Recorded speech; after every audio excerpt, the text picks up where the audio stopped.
Hola, jo soc mossèn Oriol Gil, el delegat de Pastoral Familiar de la Diòcesi de Terrassa. Tenim moltes activitats, trobades de parelles de debò, trobades de famílies, la setmana de la família i del matrimoni, curs de formació per als que fan curs prematrimonials, etc. Llavors hi ha una gran activitat que és la de l'estiu.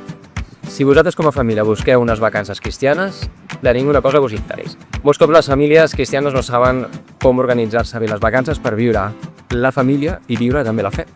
L'última setmana d'agost, del 21 al 23 d'agost, de divendres a diumenge, tenim 2 dies, 48 hores per passar junt amb família, fills, altres famílies, 48 hores d'activitats formatives, de diversió, de piscina, de riu, de converses profundes, temps junts amb família i temps separats, pares per un cantó, nens pels altres. Són molt barates, estan molt bé de preu, cada cop ve de més famílies i això és el signe de que ho funcionen molt bé. Pots entrar a pastoralfamiliarcarrassa.org i allà veuràs informació.